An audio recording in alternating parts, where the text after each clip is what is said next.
Hey guys, my name is Jason. If you're new to my channel is Age of Deception.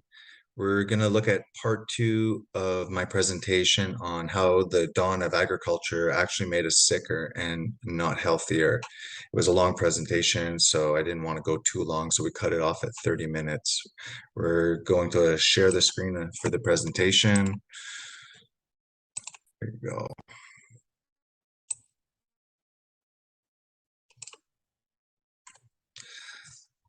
All right.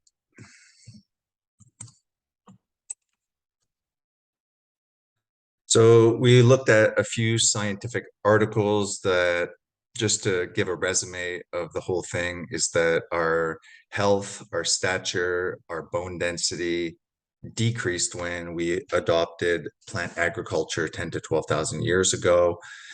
If you're interested, go see part one. This is part two.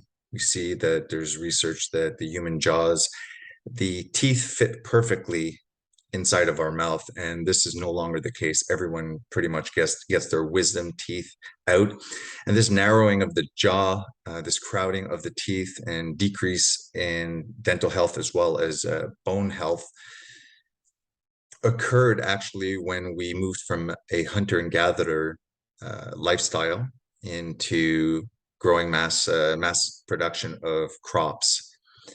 The research inside these articles or these research papers show that this is largely from a lack of animal food, from a lack of certain essential nutrients that humans used to be consuming when they were hunter and gatherers, and this is no longer the case. This will play a very important part in our future, where all of these globalists, the World Economic Forum, all these global leaders that are throwing us under the bus for a global agenda, which will benefit large corporations and the elite. These people are pushing a plant-based agenda with tons of propaganda, demonizing animal foods and praising plant foods, even though scientific research within nutrition is very clear that plants lack certain essential nutrients, which we're going to look at in the second part of the presentation. So we went through some of these articles, and we ended here with Nutrition and Physical Degeneration, a wonderful compilation of Weston A. Price's research, where he went around the world in the early 20th century, where there were cultures that still were using their traditional ways of living, ways of eating, while modern white man was starting to use white flour, white sugar, these seed oils that came in. And if you want to hear a little bit more details about that, go see part one. So the start of this presentation, we're going to look at the prologue of Weston A. Price. Almost 7 decades have passed since Weston A. Price began his monumental studies of isolated primitive people. Now, don't forget, this was in the early 20th century. He calls them primitive. Nowadays, that would, and I agree, these people were not primitive.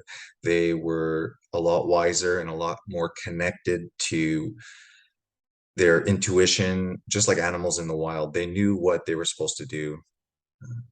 Generations and generations of wisdoms, of errors made, of important truths found were collected, and we are losing that now. The irony that science is supposed to help us understand the physical world is actually confusing us more and more, to the point where we're lacking common sense. And this really isn't science. This is when corporations and global elites. Sorry about that. There's an Amber Alert.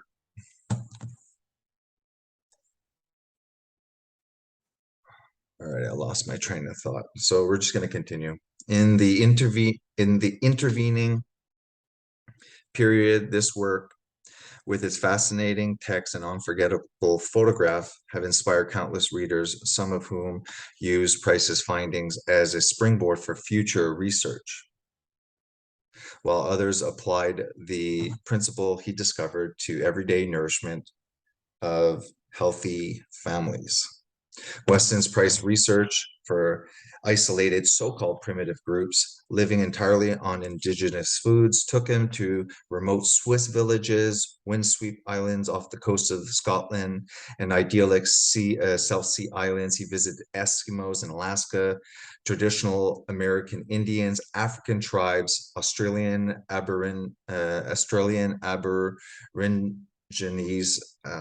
His studies occurred as a pilot movement in the history of the world, one in which groups totally isolated from civilized ways could still be found, but which also supplied a key modern invention, the camera, that allowed him to record for future generations the superb physical conditions of people yet to experience the industrial age.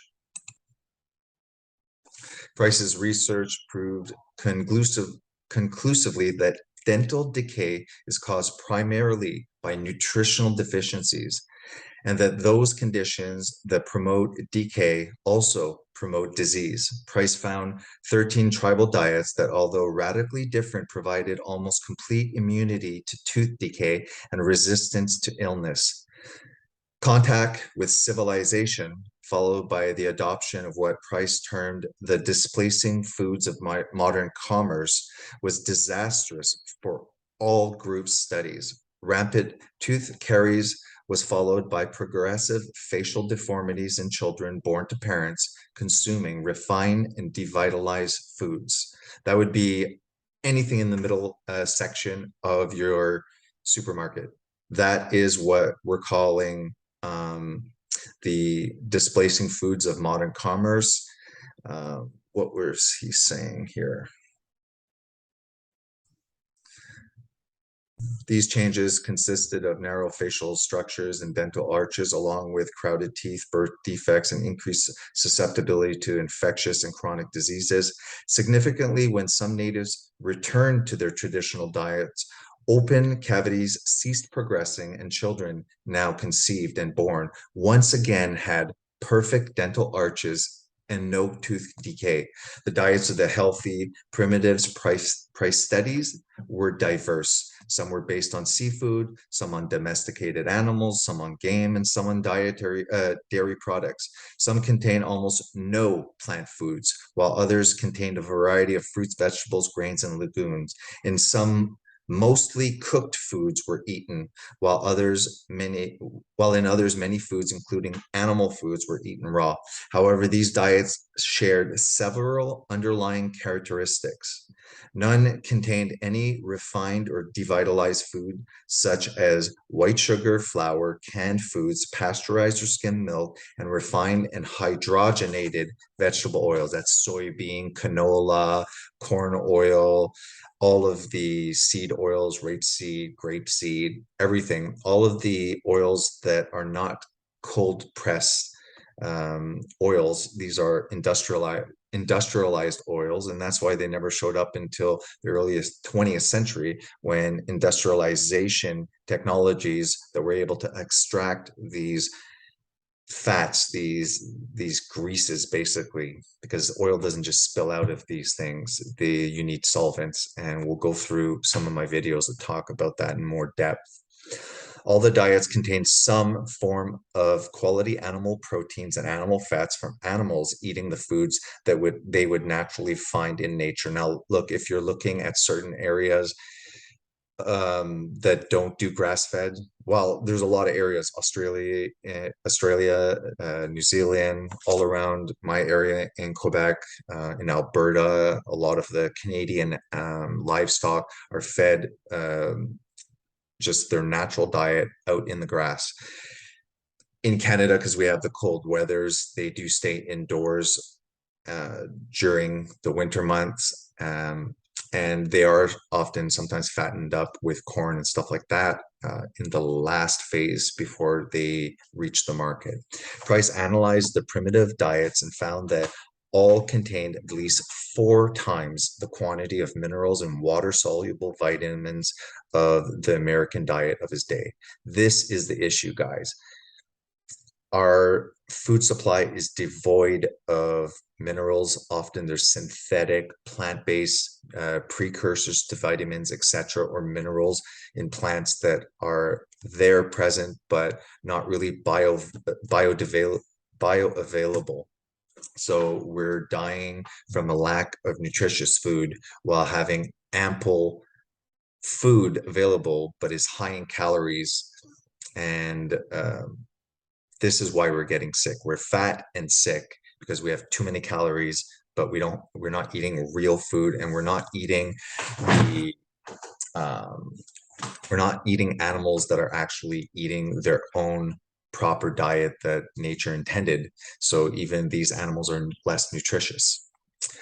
Price analyzed the primitive foods and found that all contained at least 4 times the quantity of minerals and water-soluble vitamins compared to the American diet of its day. Even more startling was his discovery that these diets contained at least 10 times the amount of fat-soluble vitamins found in animal fats, including vitamin A in the form of retinol, vitamin D in the form of D3, and the Price factor or activator X discovered by Dr. Price, which is vitamin K. Animal food has K3 and plants only have K2. K2, among other things, helps with coagulation, while K3 acts as an important catalyst to the absorption and proper use of calcium, among other things.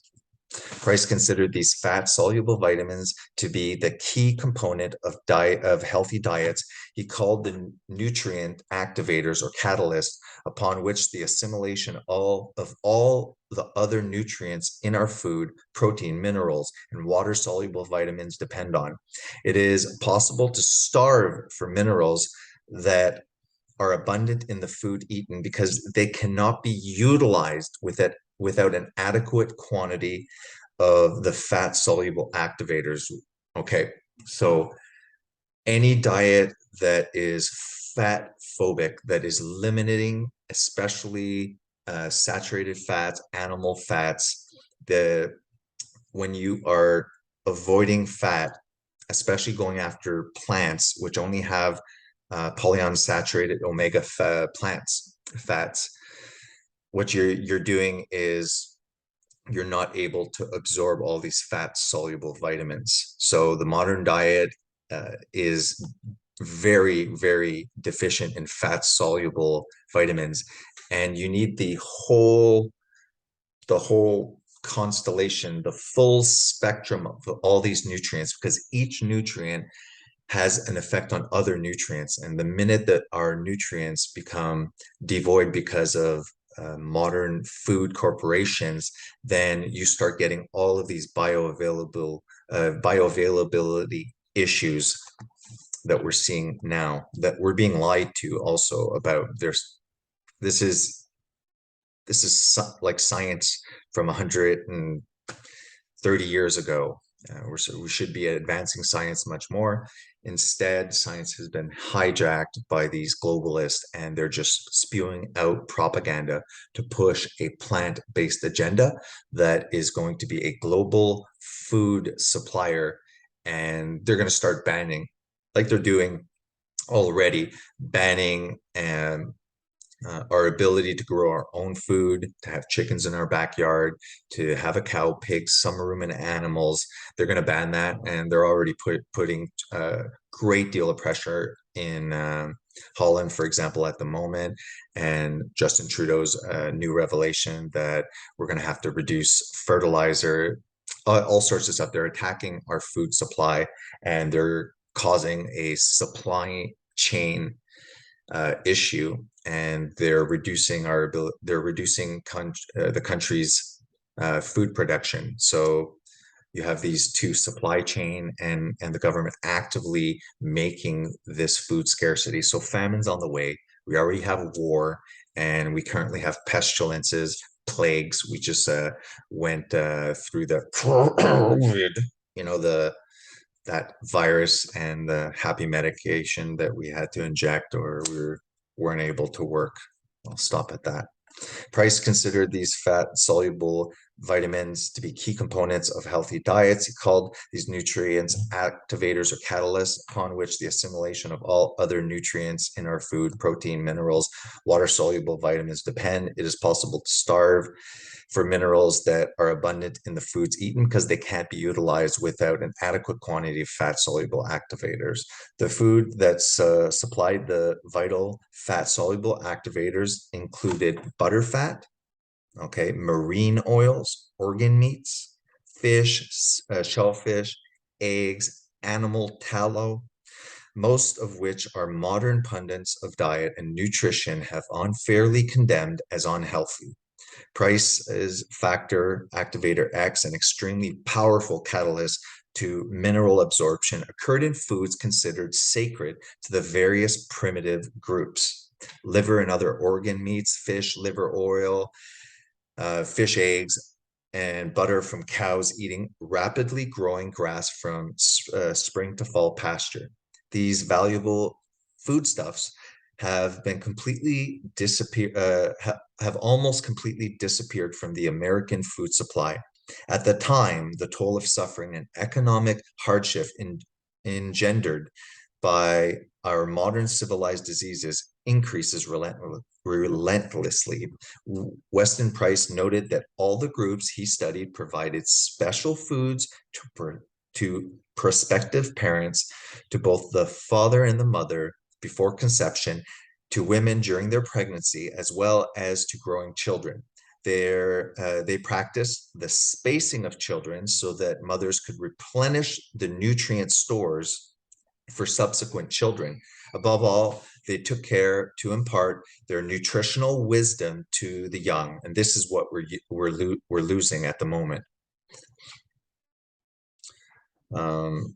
They practiced the spacing of children so that mothers could replenish nutrient stores for subsequent children. Above all, they took care to impart their nutritional wisdom to the young, thereby ensuring the health of future generations. Such wisdom stands in sharp contrast to the practices of modern parents who approach childbearing with insouciance and who indulge their children in refined and highly sweetened foods from infancy. The implication of Price's research is profound. If civilized man is to survive, he must somehow incorporate the fundamentals of primitive nutritional wisdom into his modern lifestyle. He must turn his back on the allure of civilized foodstuffs that line his supermarket shelves and return to the whole nutrient-dense foods of his ancestors. The irony that a plant-based diet is a whole food diet is freaking ridiculous, guys. How can a completely plant-based diet be a whole food diet when it's devoid of an insane amount of essential nutrients and minerals with bioavailability issues, absorption issues, all of these things with anti-nutrients, with plant defense mechanisms, and the way we're eating these plants have not been processed the way our ancestors used to. Fermentation, cooking, germination, all of these techniques to be able to add plant foods without in a way that is deactivating the problematic factors and facilitating the absorption of these difficult to absorb nutrients. All right, I lost my place. He must turn his back on the allure of civilized foodstuffs that line the supermarket shelves and return to the whole nutrient-dense foods of his ancestors. He must restore the soil to health through non-toxic and biological farming methods. He must repair the greatest breakdown in our modern civilized diet, which is the gradual replacement of foods rich in fat-soluble activators with substitutes and imitation compounds of vegetable oils, fillers, stabilizers, and activators. The task of preserving Price's research that it is available to modern men and women and of assisting them in its practical application belongs to Price Pottenger, a charitable education corporation. Price Pottenger has the mandate to preserve the precious slides and notes of Weston Price, along with his research into other aspects of dentistry. In addition, Price Pottenger archives the research of a number of other pioneers in the field of nutrition and serves the public by making this information available through their libraries of books, a quarterly journal, a catalog of carefully chosen titles, blah, blah, blah, blah, blah, blah. Most importantly, Price Pottenger supplies resources and material that can assist those who wish to begin the highly satisfying process of reversing the adulteration of our food supply and the perversion of our eating habits, both of which hasten the process of physical degeneration. Price Pottenger is dedicated to the practical application of his principles, blah, blah, blah, blah, blah, blah, blah. Like Weston Price, who refused all requests to ally himself with any commercial products, so no conflict of interest here. Price Pottenger is completely independent on any commercial interest of government agencies, relying on the generous support of its members as well as, okay, anyways, that's pretty much the end of what the prologue is for this. Let's go back to screen share.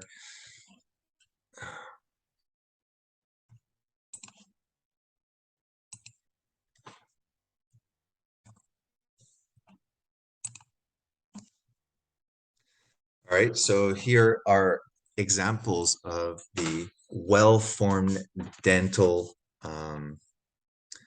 the well-formed teeth, the broad bridges, the broader nasal bridges here. No other primitive race seems to deserve so much credit for skill in obeying nature's laws as the primitive, mind you, look, I hate saying primitive, but this was in the 20th century.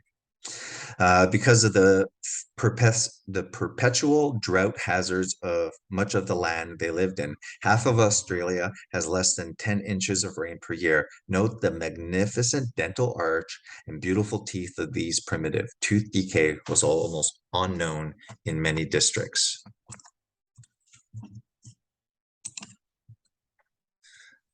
Here you see the horrible teeth.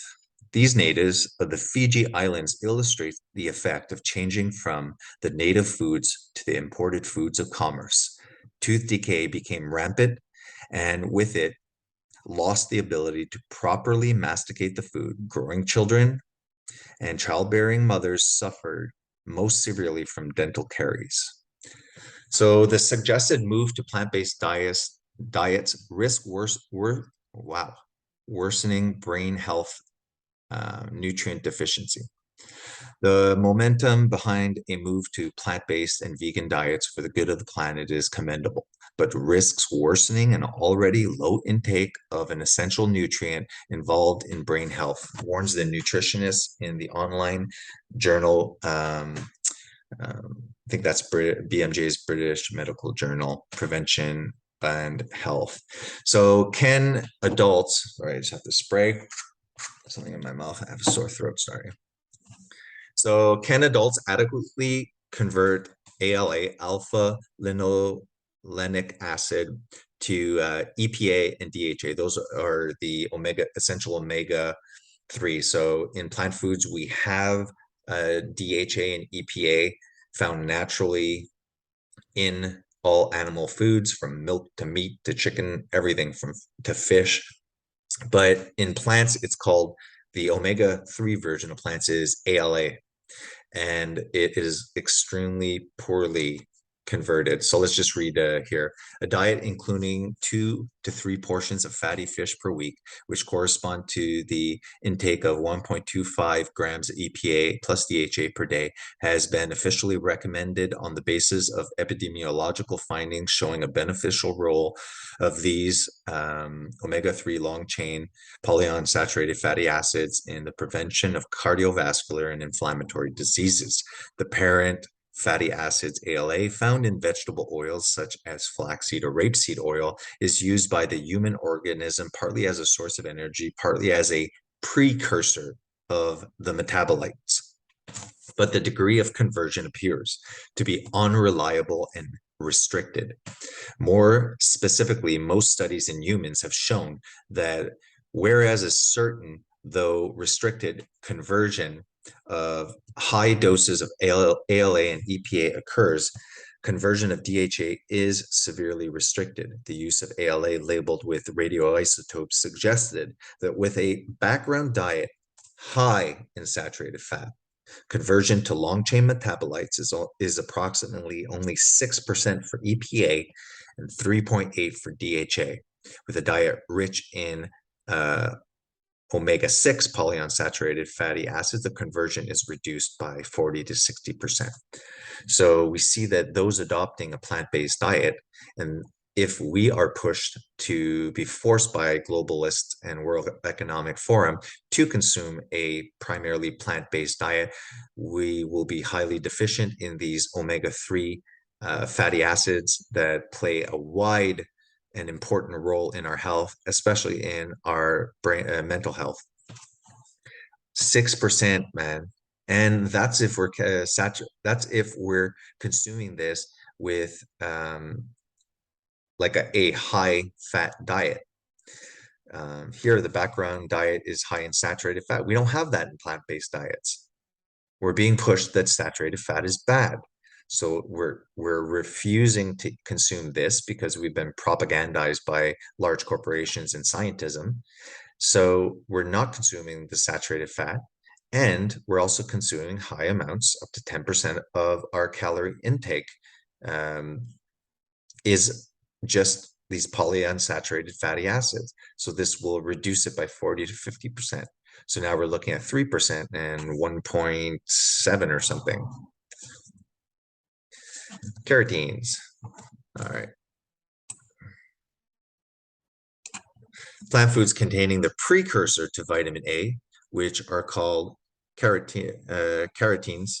Sally Fallon Morell, author of Nourishing Tradition, asserts that our government allows the food industry to call the carotenes in plant foods vitamin A because otherwise it would be obvious that the food pyramid contains very little of vitamin A in its retinol form. Bioavailability of micronutrients from plant foods, an update in 2016. Abstract says deficiencies in iron, zinc, iodine, and vitamin A are widespread in developing countries. Poor bioavailability of these micronutrients from plant-based foods being the major reason for the wide prevalence. Here's the challenge of reaching new nutritional adequacy for vitamin A, beta-carotene bioavailability and conversion, evidence in humans.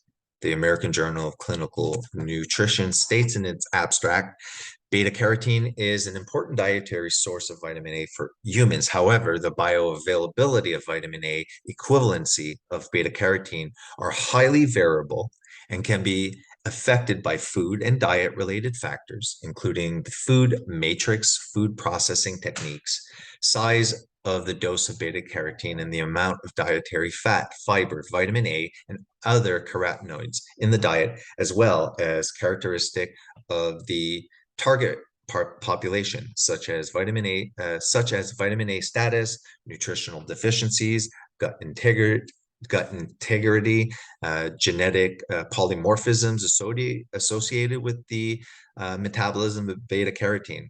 The absorption of beta-carotene from plant sources ranges anywhere from 5% to at best 65%. If humans are going to have to adopt a plant-based diet, if we're going to be fed these peasant foods devoid of many important nutrients, we will become ill, just like those vegans currently that become ill and obviously depleted. We can see them rampant on YouTube, those who do channels, and we see them over the years just aging and becoming noticeably frail and sick and somewhat actually manically a bit like manic and mentally ill. So here we go. Deficiencies of iron, zinc, iodine, and vitamin A are widespread in developing countries. Poor bioavailabilities of these nutrients from plant-based food being the major reason for widespread prevalence. Diets predominantly vegetarian are composed of components that enhance as well as inhibit mineral bioavailability, the latter being predominant. That means inhibits. Other deficiencies, and this is far from being complete, but just quickly, other deficiencies in plant foods. Okay. Sorry, I made a mistake here. I meant vitamin K2 versus vitamin K3. K2 is found in the plant kingdom. K3 is only in animal foods. The only place you can actually get K3 through plant foods is actually fermented soy, and that vitamin K3 is produced actually by a living organism, the bacteria, not coming directly from the plant. Vitamin D3 is in plants versus vitamin D2 is in plants versus vitamin D3 that we find in animal foods. We have non-heme iron, which is found in plants that is poorly absorbed, versus heme iron that's found in animal foods, large quantities, for example, in meat.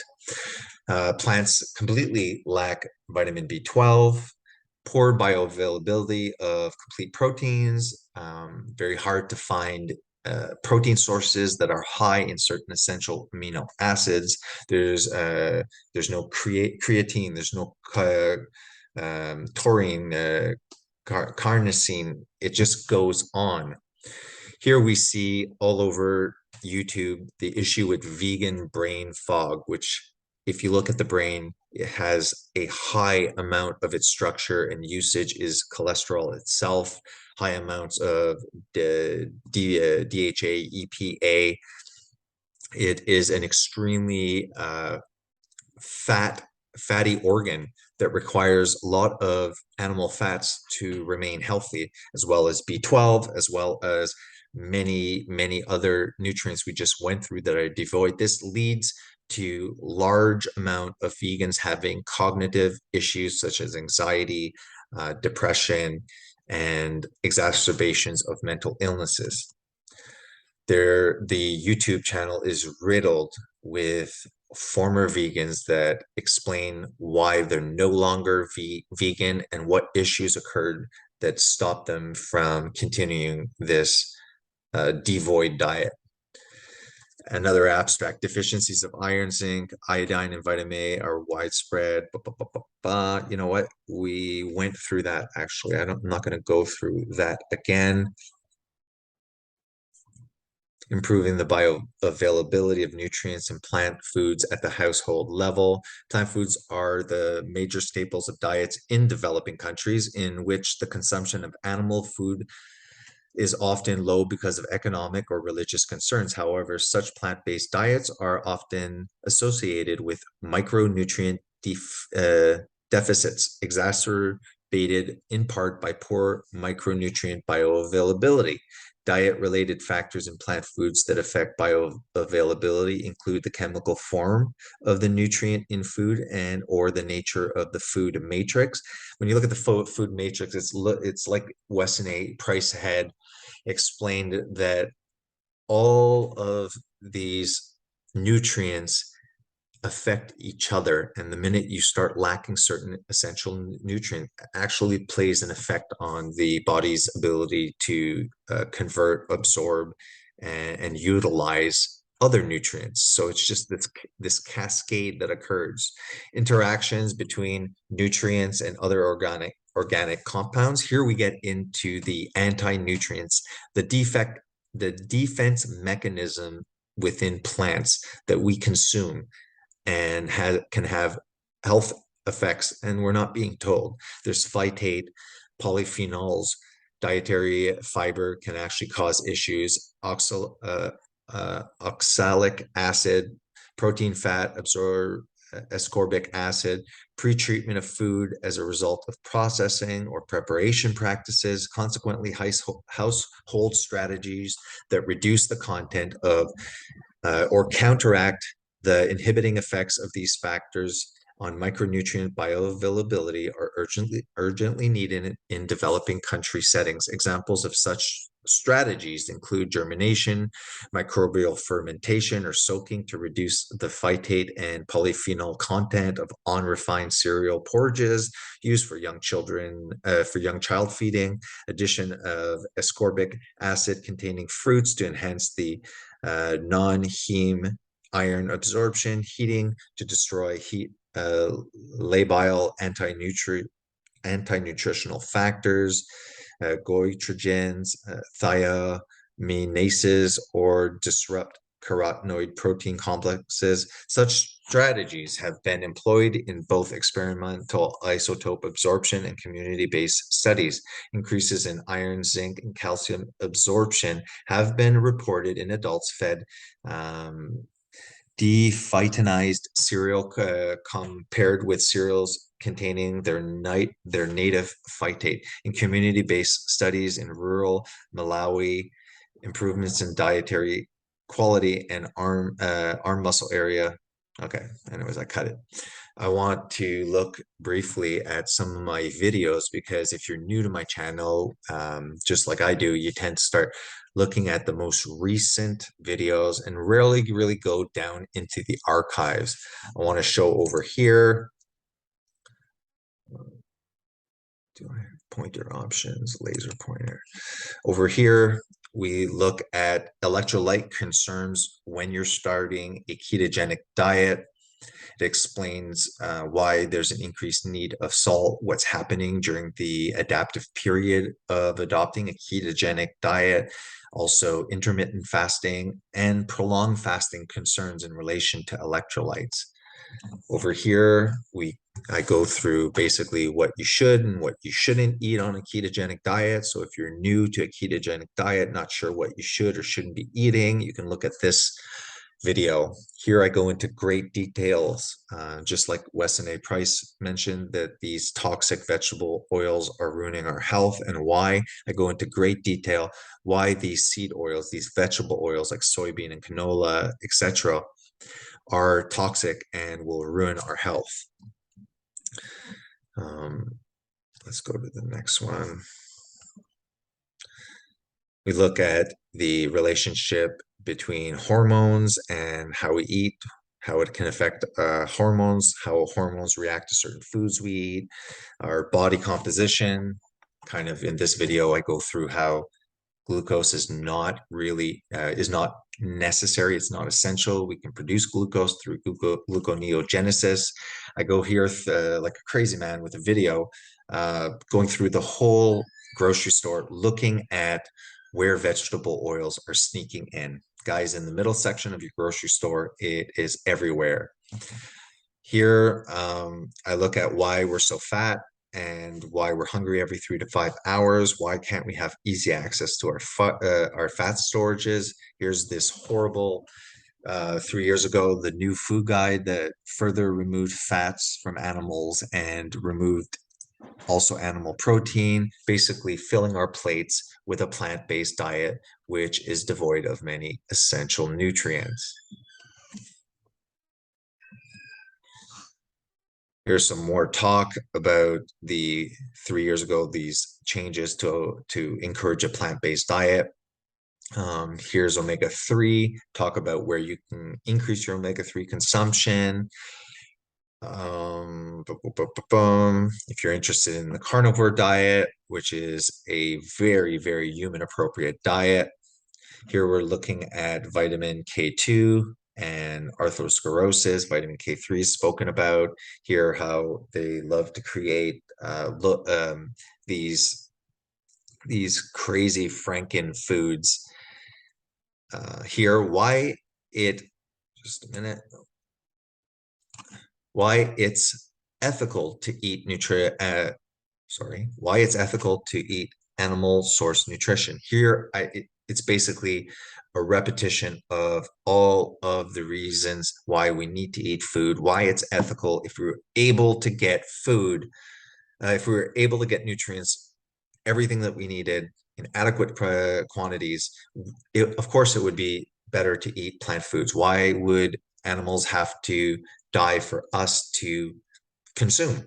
But the plants are devoid of essential nutrients. This is why it's just a fact of life that you need that. This is the future is about plant-based diet, all of the propaganda, scientists creating these Franken foods that are 80% water, like that's going to be healthy, mass-produced. This is me talking about all the propaganda based on plant-based. So you can see, guys, that my videos are worth looking at, the older ones. I go into a lot of detail.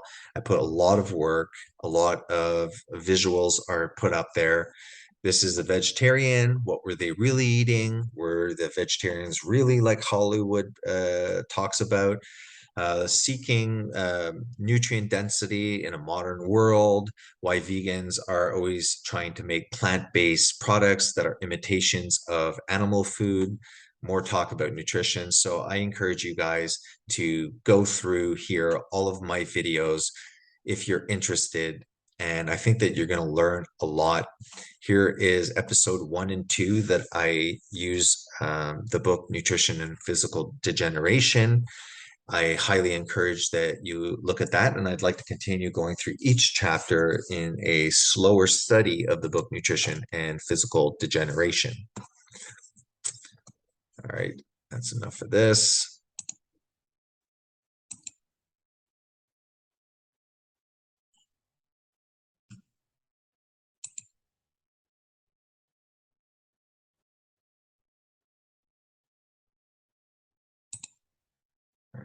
This is new to me, guys, so I just screwed up everything.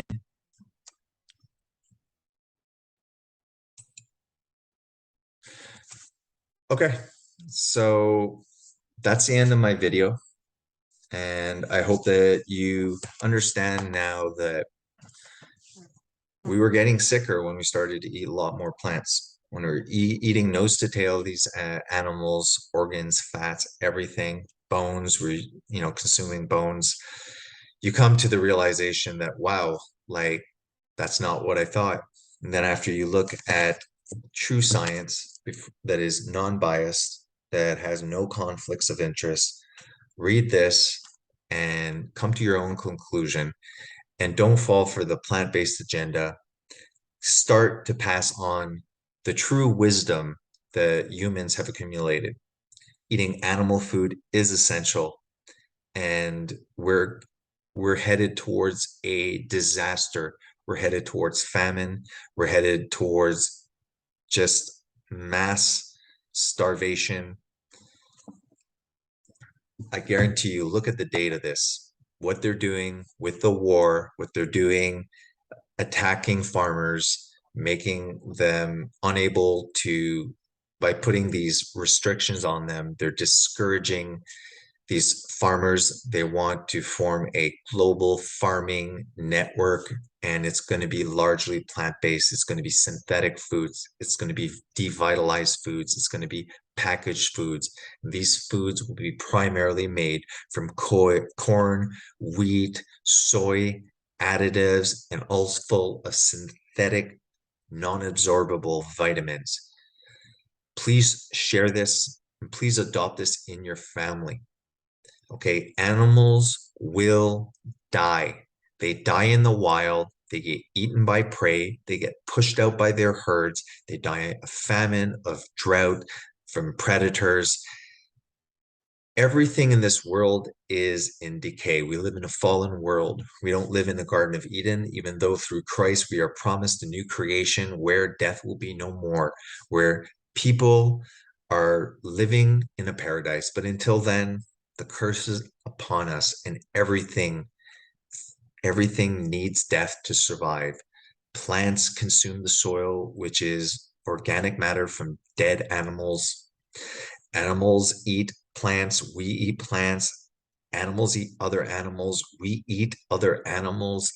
The whole creation is cursed with death, requiring death to survive. Death is needed for life in this world. Don't let people pull on your heartstrings and use emotion to make you lose your common sense. Please share this and please subscribe. Thanks a lot, guys. See you around.